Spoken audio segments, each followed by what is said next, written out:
Salut à tous, on se retrouve pour l'épisode 1428 du Zap Image. Donc aujourd'hui on a dépassé la barre des 373 000 abonnés sur la chaîne. Donc merci à vous d'être aussi nombreux à me suivre tous les jours. Et pour ceux qui ne sont toujours pas abonnés, n'hésitez pas.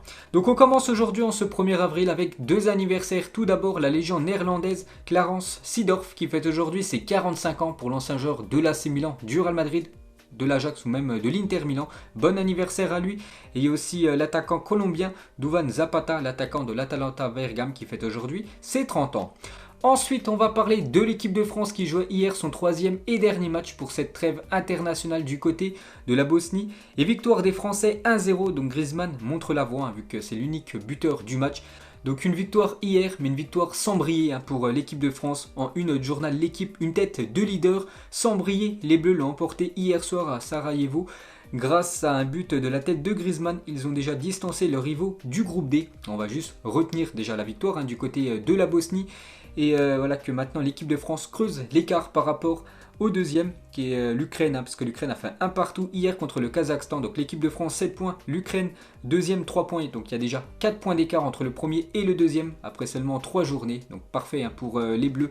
Mais bien sûr dans le jeu, ça a été une nouvelle fois très compliqué pour l'équipe de France. Comme je dis, on va retenir seulement la victoire. Et l'équipe de France voyage très bien. Donc les Bleus sur leurs 8 derniers matchs à l'extérieur, c'est 8 victoires et c'est leur meilleure série de l'histoire de l'équipe de France. Voilà, 8 déplacements, 8 victoires pour les Bleus.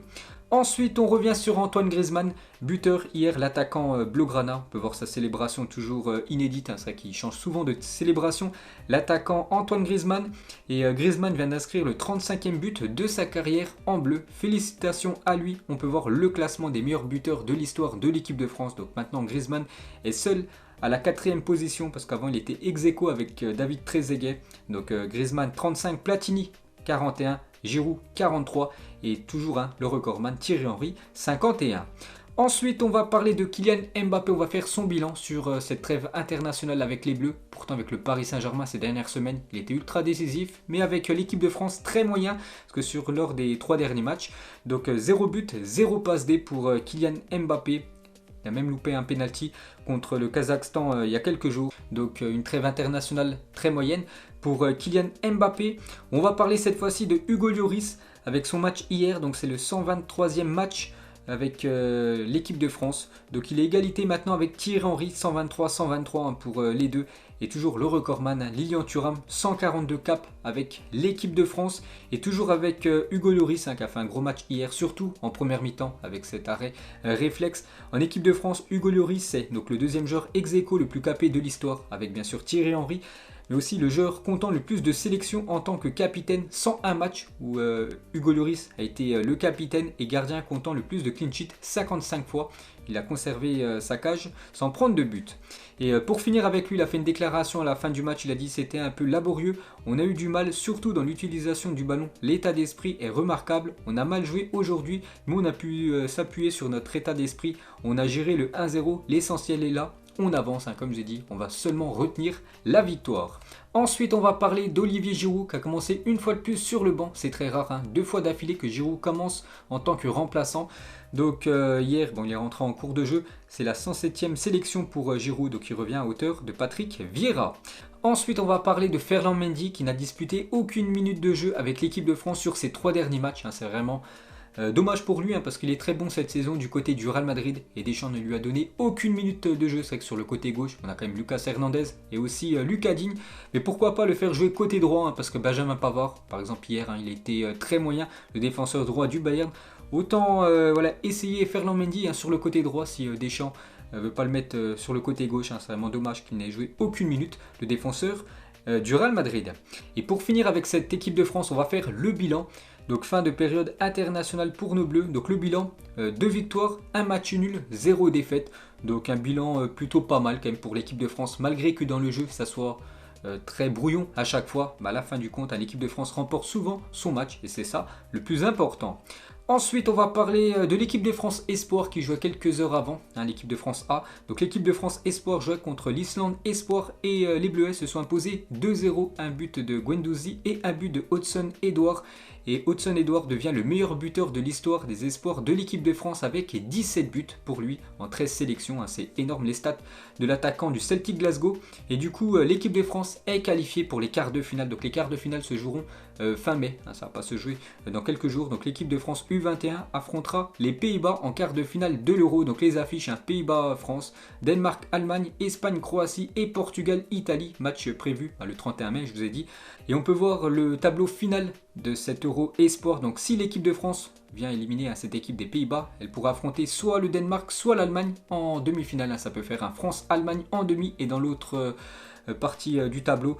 Donc ça peut faire un Espagne-Portugal ou même un Espagne-Italie en demi-finale. Pourquoi pas avoir un France-Portugal, un France-Espagne en finale de l'Euro Espoir dans quelques semaines.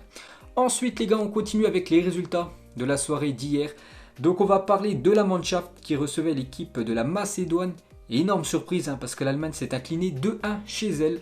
Donc un but de Gundogan contre un but de Pandev et Elmas en fin de match à la 85e minute. Donc l'Allemagne battue et c'est incroyable. La Macédoine crée l'exploit en s'imposant en Allemagne.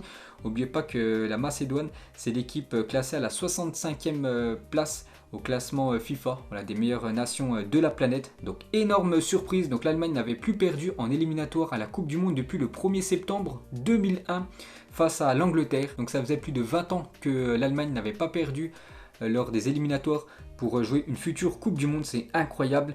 Donc énorme exploit de la Macédoine du Nord. Hier soir, l'Allemagne n'a perdu que 3 matchs de qualification pour la Coupe du Monde dans son histoire. Et c'est ça aussi qui est incroyable. Donc la Macédoine en 2021, la dernière fois c'était l'Angleterre en 2001 et contre le Portugal en 1985. Seulement 3 matchs perdus pour les Allemands lors des éliminatoires de Coupe du Monde. Hier, la Macédoine a fait tomber la Mannschaft. Ensuite, on va parler de Timo Werner. Il vit actuellement vraiment une saison très compliquée, que ce soit du côté de Chelsea, où il est, on peut dire, très moyen, et du côté de la Mannschaft. Et une fois de plus, il a loupé une action immanquable, l'incroyable loupé de Timo Werner. Donc c'était à la 80e minute, donc débordement, je crois c'est Leroy Sané. Donc on peut voir que Timo Werner, seul au point de pénalty, donc il reçoit le ballon et il se foire totalement bien sûr. Il y avait un partout, ça aurait pu donner l'avantage pour l'Allemagne. Et une fois de plus, Timo Werner a déçu. Et du coup un petit coup d'œil sur ce groupe J, donc ce groupe de l'Allemagne. Donc l'Arménie en tête, l'Arménie carton plein, 3 matchs, 3 victoires, 9 points pour eux, donc félicitations à eux. Donc la Macédoine deuxième position et l'Allemagne troisième. N'oubliez pas que c'est l'équipe qui termine en première position qui est qualifiée pour la future Coupe du Monde. Ensuite direction l'Angleterre, car hier il y avait une très belle affiche, l'Angleterre contre la Pologne qui jouait sans Robert Lewandowski, blessé pendant 4 semaines. Donc l'Angleterre s'est imposée 2-1 grâce à Harry Kane sur penalty et Harry Maguire à la 85e minute, donc en fin de match. Donc on revient sur Harry Kane encore frappé. Donc ses stats cette saison, toute compétition confondue, c'est 48 matchs et déjà 29 buts et 18 passes décisives pour l'attaquant anglais. Et du coup un petit coup d'œil au classement de ce groupe I. Donc l'Angleterre carton plein aussi, 3 matchs, 3 victoires, 9 points pour eux. Donc la Hongrie deuxième et l'Albanie troisième. On peut voir que la Pologne très loin, quatrième du classement. N'oubliez pas que la Pologne avait disputé la dernière Coupe du Monde 2018. Ensuite on va parler de l'Italie qui se déplaçait du côté de la Lituanie et victoire des Italiens 2-0, un but de Sensi et un but de Ciro Immobile sur penalty. Donc la Squadra Azzurra assure face à la Lituanie sans briller, mais victoire au bout. Donc lors de cette trêve internationale, donc les Italiens c'est 3 matchs, 0 but encaissé et 6 buts marqués pour cette équipe italienne. Donc l'Italie n'a perdu aucun de ses 25 derniers matchs disputés, toutes compétitions confondues. Donc l'équipe en forme actuellement, donc sur leurs 25 derniers matchs, c'est 20 victoires, 5 matchs nuls, 0 défaite. Sa meilleure série d'invincibilité en cours pour une sélection A. Donc jamais dans son histoire l'Italie avait réalisé 25 matchs sans perdre. Donc félicitations à eux. Et on peut voir qui domine ce classement de ce groupe C, bien sûr l'Italie, carton plein, 3 matchs, 3 victoires. Donc ils devancent les Suisses, 2 matchs, 2 victoires, vu qu'ils étaient exempts avec 6 points. Les Suisses.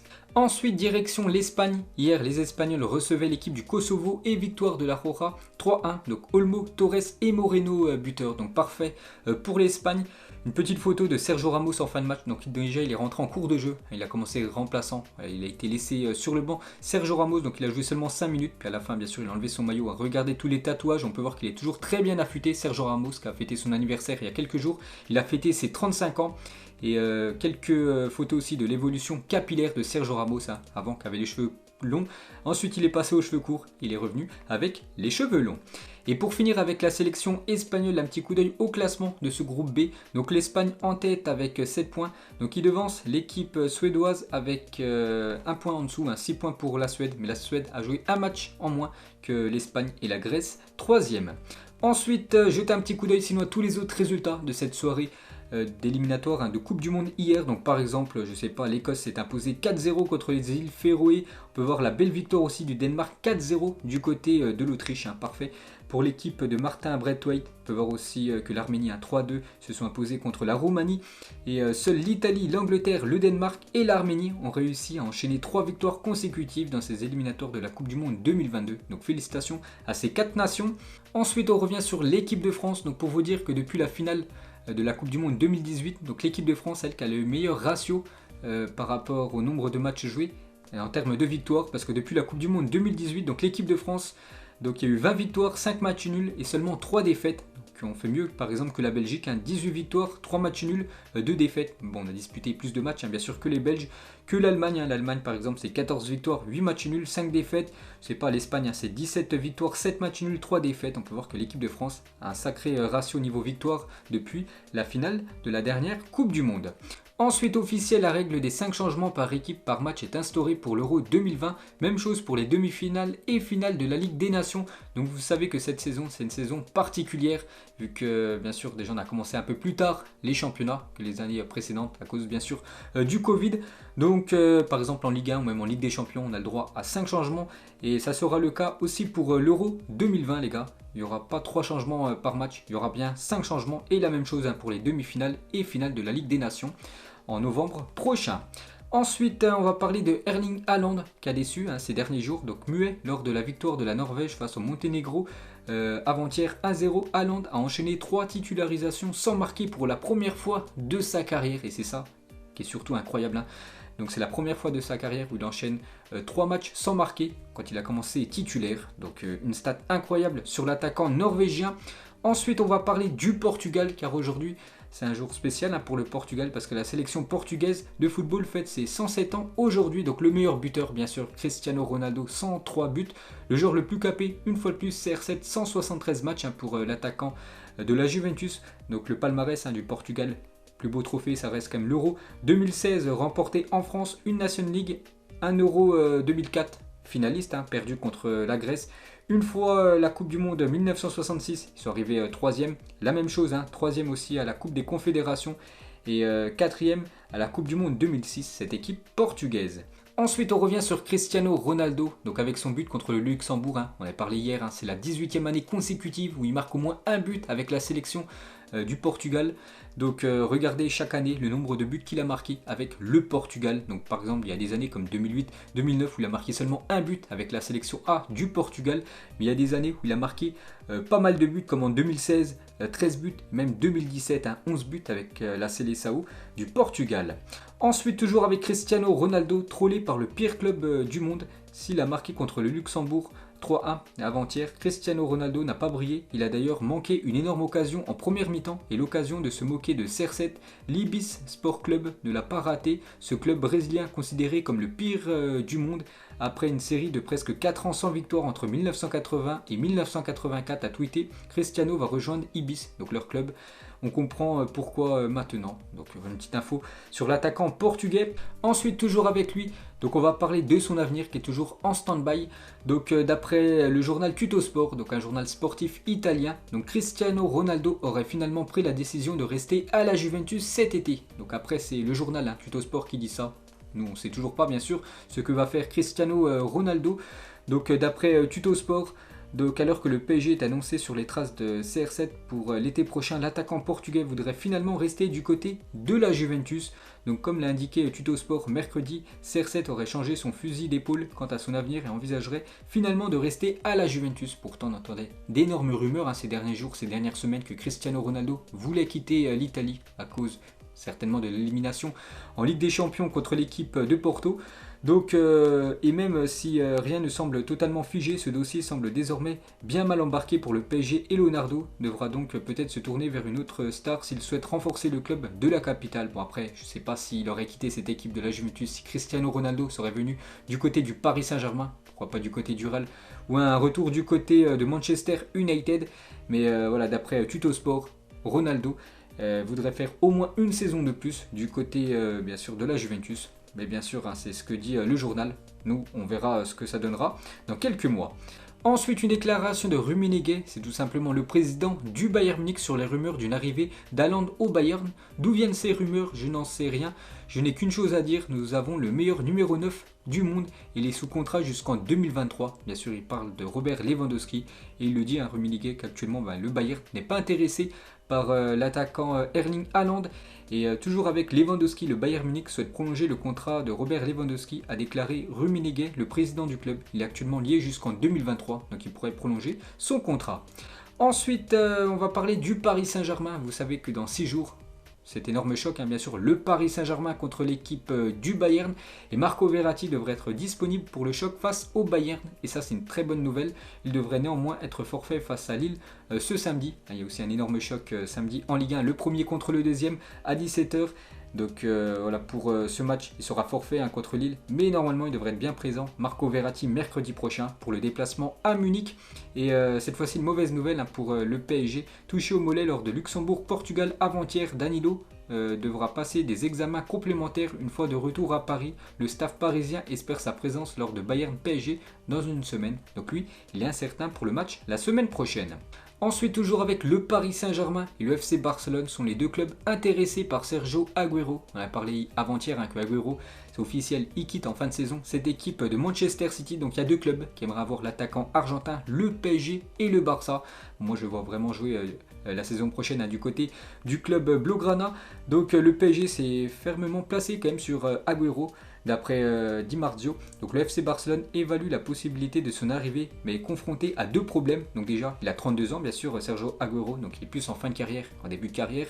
Il n'est pas le premier choix de la direction qui espère un attaquant plus jeune. C'est vrai que le Barça aimerait attirer Haaland et surtout son salaire, parce qu'il touche un gros salaire du côté de City, plus de 15 millions d'euros par an. Et bien sûr, s'il signe du côté du FC Barcelone, je pense hein, qu'il aimerait toucher le même salaire. Et pour finir avec lui, donc une déclaration cette fois-ci de son coach Pep Guardiola hein, sur Agüero. Sergio est irremplaçable, c'est une légende, le meilleur attaquant que j'ai eu dans ce club. Il est irremplaçable dans l'esprit de nos fans, de notre peuple et des joueurs qui ont joué à ses côtés. Hein. N'oubliez pas que c'est certainement le meilleur joueur de l'histoire de Manchester City, Kun Agüero.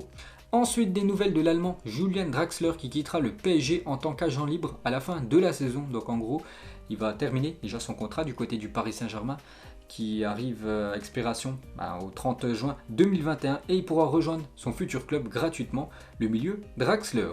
Ensuite, des nouvelles de Mauro Icardi sur Instagram, mon chien et ma chienne. Il a posté cette photo, bien sûr, hein, une photo de lui, sa chienne et bien sûr sa femme, Wanda Icardi. Ensuite, on va parler de Claude Calegari, supporter invétéré d'Arsenal, est mort ce mardi à l'âge de 58 ans.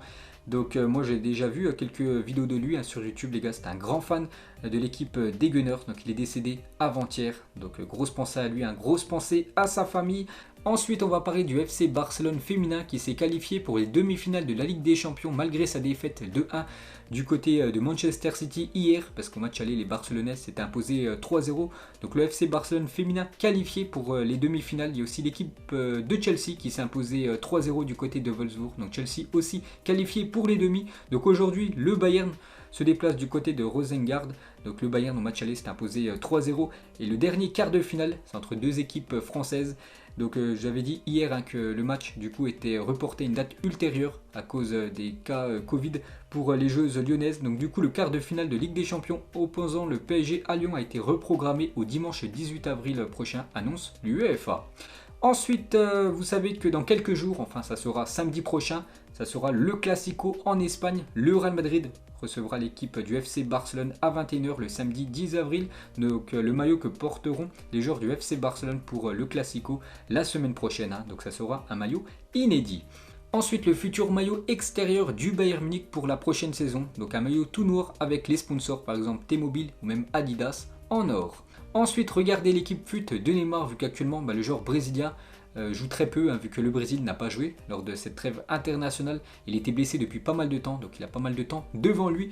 Donc il a créé une équipe FUT, et regardez cette magnifique team bien sûr, avec pas mal de légendes brésiliennes comme Roberto Carlos, Cafu, Pelé ou même Ronaldinho. Et aussi bien sûr les deux monstres du football actuellement, Léo Messi et aussi Cristiano Ronaldo.